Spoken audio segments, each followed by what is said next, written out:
ഇപ്പൊ ജീവിതവുമായിട്ട് അടുത്ത് നിൽക്കുന്നത് കുട്ടികളാണ്. അതുകൊണ്ട് തന്നെ നിങ്ങൾക്ക് ജീവിതം തിരിച്ചു വേണമെന്നുണ്ടെങ്കിൽ നിങ്ങൾ കുട്ടികളെ പോലെ ആവുക എന്നുള്ളതാണ് ആദ്യമായിട്ട് ചെയ്യേണ്ടത്. പറഞ്ഞു വന്നത്, മോദി കെയർ പോലുള്ള ഒരു അവസരം വളരെ സിമ്പിളാണ്, നിങ്ങളാണ് കോംപ്ലിക്കേറ്റഡ്. വളരെ വളരെ സിമ്പിൾ. വീട്ടിലേക്ക് ആവശ്യമുള്ള സാധനങ്ങൾ വാങ്ങുന്നു, 10 പേരോട് പറയുന്നു, അതിൽ 5 പേര് ജോയിൻ ചെയ്യുന്നു, അവരും 10 പേരോട് പറയുന്നു, അതിൽ 5 പേര് ജോയിൻ ചെയ്യുന്നു, അവരും 10 പേരോട് പറയുന്നു, അതിൽ 5 പേര് ജോയിൻ ചെയ്യുന്നു, അതിൽ കുറച്ച് ആൾക്കാർ വാങ്ങുന്നു. സ്ഥിരമായി വാങ്ങുന്ന ഒരു 1000 പേരോ 10000 പേരോ വരാൻ ഒരു ബുദ്ധിമുട്ടുമില്ല, നല്ല ഉൽപ്പന്നങ്ങളാണെങ്കിൽ, അതിന് മണി ബാക്ക് ഗ്യാരണ്ടി ഉണ്ടെങ്കിൽ. ഇത് വളരെ സിമ്പിളാണ്. പക്ഷെ നിങ്ങൾക്കത് മിസ് ചെയ്യുന്നത് നിങ്ങൾ കോംപ്ലിക്കേറ്റഡ് ആയതുകൊണ്ട് മാത്രമാണ്. ജീവിതം കോംപ്ലിക്കേറ്റഡ് ആകുമ്പോൾ നമ്മുടെ മുഖമൊക്കെ വല്ലാതായി പോകും.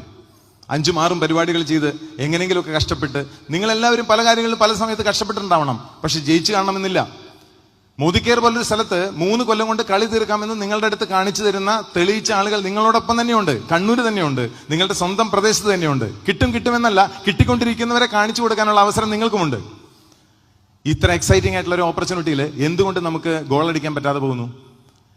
പറ്റുന്നതിന് ഒറ്റ കാര്യമേ ഉള്ളൂ, ബെസ്റ്റിനെതിരെ നിൽക്കുന്ന ബെറ്ററാണ്. നിങ്ങൾ ഇപ്പൊ ചെയ്തുകൊണ്ടിരിക്കുന്ന കാര്യങ്ങളെല്ലാം ബെറ്റർ ആയിരിക്കാം. രാവിലെ 8 മണി മുതൽ രാത്രി 8 മണി വരെ നിങ്ങൾ ചെയ്യുന്നതൊന്നും മോശം കാര്യങ്ങളല്ല, ബെറ്റർ കാര്യങ്ങളാണ്. പക്ഷേ ആ ബെറ്റർ കാര്യങ്ങൾ ചെയ്യുമ്പോൾ ബെസ്റ്റ് മിസ്സായി പോകുന്നു എന്നുള്ളതാണ് മനസ്സിലാക്കേണ്ടത്.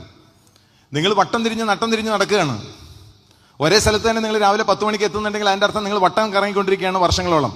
ഞാൻ സർക്കാർ ഓഫീസിലാണെങ്കിൽ 65 വയസ്സോ 60 വയസ്സോ 58 വയസ്സോ വരെ ഞാൻ വട്ടം കറങ്ങൽ മാത്രമാണ്, ഞാൻ ഉയർന്നു പൊങ്ങില്ല ഒരിക്കലും. പല കാലങ്ങളോളം 99% ആളുകൾ ഇതെല്ലാം അപ്രീഷിയേറ്റ് ചെയ്തിരുന്നുള്ള ഒറ്റ കാരണം കൊണ്ട് മുന്നോട്ട് പോകുന്ന ഒരു ഓപ്പർച്യൂണിറ്റി വരുമ്പോൾ വേണ്ടാന്നാണോ പറയേണ്ടത്? നിങ്ങൾ 5 കൊല്ലം കഴിഞ്ഞാൽ, 10 കൊല്ലം കഴിഞ്ഞാൽ, 15 കൊല്ലം കഴിഞ്ഞാൽ, ഇന്ന് ചെയ്തുകൊണ്ടിരിക്കുന്ന കാര്യങ്ങൾ തന്നെ ചെയ്തുകൊണ്ടിരുന്നാൽ നിങ്ങൾ എവിടെ എത്തും? സ്വയം ചോദിക്കേണ്ട ചോദ്യങ്ങളാണ്.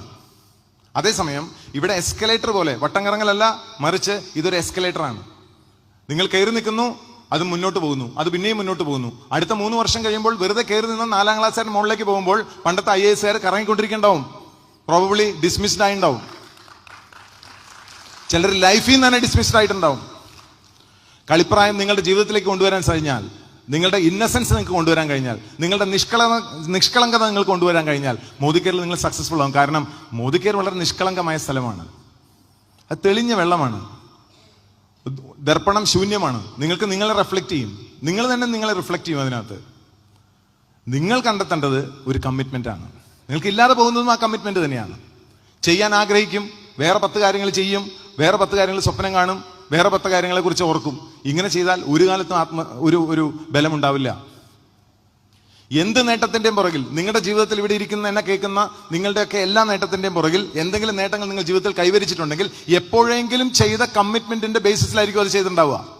എപ്പോഴെങ്കിലും ഒരു കമ്മിറ്റ്മെന്റ് എടുത്തു, പഠിക്കാനായിട്ട്, ചെയ്യാനായിട്ട്, മാറാനായിട്ട്. അങ്ങനെ ഒരു കമ്മിറ്റ്മെന്റിന്റെ ഭാഗമായിട്ട് നിങ്ങൾ പലതും ചെയ്തു, വിജയിച്ചു, അതിൽ നിന്നൊരു ആത്മവിശ്വാസം കിട്ടി.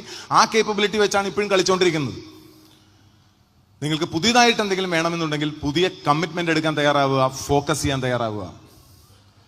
സർക്കാർ ജോലികളും അത് കഴിഞ്ഞ് ഞാൻ വർക്ക് ചെയ്തപ്പോൾ HDFC ആണെങ്കിലും ICICI ആണെങ്കിലും റിലയൻസ് ആണെങ്കിലും അല്ലെങ്കിൽ മുത്തൂറ്റിന്റെ വൈസ് പ്രസിഡന്റ് ആയിട്ടൊക്കെ വർക്ക് ചെയ്തിട്ടുണ്ട്. ഇതിൽ ഏതെങ്കിലും ഒന്നുണ്ടായിരുന്നെങ്കിൽ ഒരുപക്ഷെ നിങ്ങൾ ഈ ഓപ്പർച്യൂണിറ്റി കാണാൻ പോലും ഇവിടെ വരില്ലായിരുന്നു. Because those things were better. നല്ല കാര്യങ്ങളാണ്, ഒന്നും മോശമായിട്ടുള്ള കാര്യങ്ങളല്ല.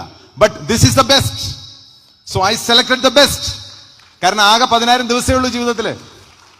ജീവിതം ഒരു സിനിമയാണെങ്കിൽ, ജീവിതം എന്ന് പറയുന്നത് 70 വയസ്സോ 75 വയസ്സോ 80 വയസ്സോ വരെയുള്ള ഒരു സിനിമയാണെങ്കിൽ 20 വയസ്സ് വരെ നിങ്ങൾ കണക്കാക്കണ്ട. കാരണം എന്തൊക്കെയോ പഠിച്ചു, എന്തൊക്കെയോ ചെയ്തു പോയി. 20 വയസ്സ് മുതലാണ് ഒരു ജീവിതം സ്റ്റാർട്ട് ചെയ്യുന്നതെങ്കിൽ 20 മുതൽ 80 വരെയുള്ള കാലം, അല്ലെങ്കിൽ 20 മുതൽ 70 വരെയുള്ള കാലത്ത് അങ്ങനെ ഒരു സിനിമയാണ് എങ്കിൽ ഏതാണ്ട് ഇന്റർവെൽ കഴിഞ്ഞവരാണ് മിക്കവാറും എന്നെ നോക്കിക്കൊണ്ടിരിക്കുന്നത് ഇവിടെ.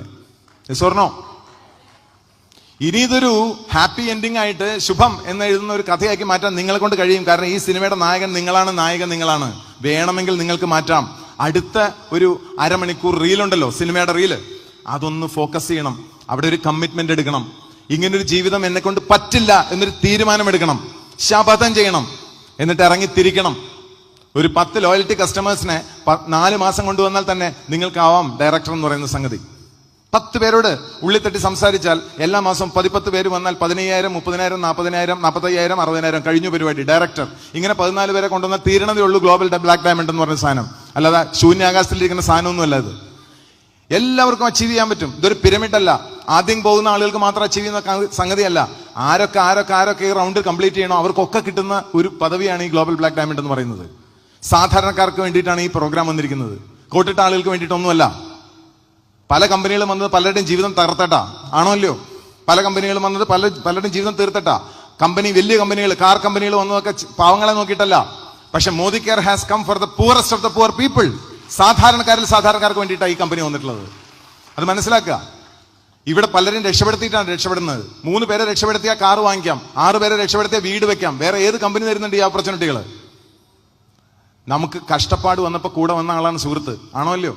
കഷ്ടം വന്നപ്പോൾ കൂടെ വന്ന ആളാണ് സുഹൃത്ത്. അല്ലാതെ കുപ്പി പൊട്ടിച്ചപ്പോൾ കൂടെ ഇരുന്ന് ചിരിച്ചവനല്ല സുഹൃത്ത്. കഷ്ടപ്പാട് വന്നപ്പോൾ കൂടെ വന്നവനാണ് സമീർ മോദി. 1 കോടി രൂപയാണ് കൊടുത്തത്. കഴിഞ്ഞില്ല. മെയ് ജൂൺ ജൂലൈ മാസങ്ങളിൽ ഇൻകം അത് നോക്കിയിട്ട് ഓഗസ്റ്റ് മാസത്തിൽ പ്രളയം ബാധിച്ചതുകൊണ്ട് ഇൻകം കുറഞ്ഞു പോയിട്ടുണ്ടെങ്കിൽ ആ ഇൻകം സ്വന്തം പോക്കറ്റിൽ നിന്ന് എടുത്തു തന്ന ഒരു വ്യക്തിയാണ് Sameer Modi. He has come for the poorest of the poor people of Kerala. ഒരു ലോട്ടറി ടിക്കറ്റിന്റെയും അല്ലെങ്കിൽ മദ്യത്തിന്റെയും മാത്രം ബലത്തിൽ നിന്നുകൊണ്ടാണ് ശമ്പളം മേടിച്ചിട്ടാണ് ഈ ആളുകൾക്ക് മുഴുവൻ കൊടുക്കുന്നത് ഈ ഗവൺമെന്റ്. മാറി മാറി ഭരിച്ച ആളുകൾ മുഴുവൻ ഇന്നും നിൽക്കുന്നത് ഒരു ലോട്ടറി ടിക്കറ്റും അല്ലെങ്കിൽ ഈ പറയുന്ന മദ്യത്തിന്റെയും മാത്രം ഇൻകത്തിൽ നിന്നാണ്. അങ്ങനെയാണ് നമ്മുടെ കേരള സംസ്ഥാനങ്ങൾ നിൽക്കുന്നത് അഭ്യസ്ത വിദ്യരുടെ. ഈ ജാതകം മാറ്റിമറിക്കാൻ നിങ്ങൾ ഓരോരുത്തരും വിചാരിച്ചാൽ നടക്കുമെന്നാണ് ഞാൻ പറയുന്നത്. ഒരുപാട് സോഷ്യൽ റെലവൻസ് ഉള്ള ഒരു ബിസിനസ്സാണിത്.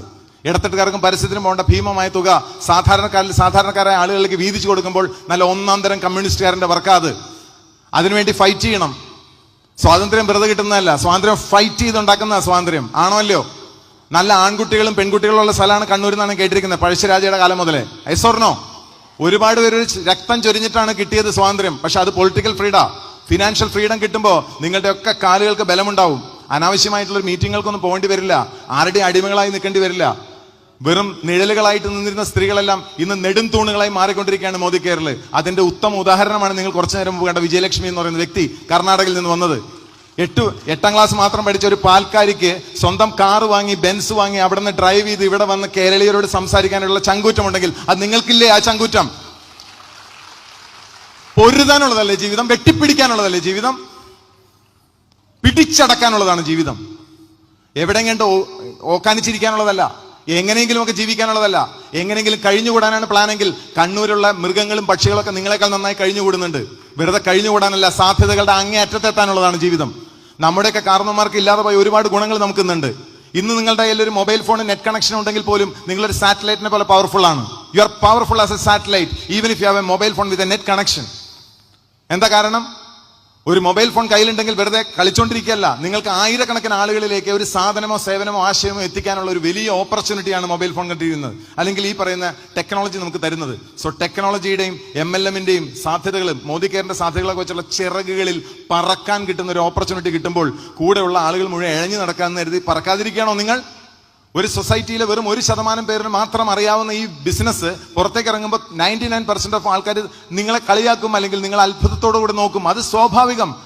നിങ്ങളൊരു പ്രൊഫഷണൽ ആണെങ്കിൽ അവർ ഈ ചോദ്യങ്ങൾ ചോദിക്കാൻ ചാൻസ് ഉണ്ട്. അതിന് മറുപടി ഇതാണ്, അതിന് അവർ ഈ മറുപടി പറയാൻ സാധ്യതയുണ്ട്, അതിന് ഈ മറുപടി ഇതാണ്, അതിന് അവർ ഈ മറുപടി പറയാൻ സാധ്യതയുണ്ട്, അതിന് ഇതാണെന്ന് പറഞ്ഞത് പഠിക്കാൻ തയ്യാറാണെങ്കിൽ, ലക്ഷങ്ങളും കോടികളും കിട്ടുന്ന ഒരു സ്ഥലത്തേക്ക് പഠിക്കാൻ തയ്യാറാത്തത് എന്തുകൊണ്ടാ? ടൂൾസ് എടുത്തുകൊണ്ട്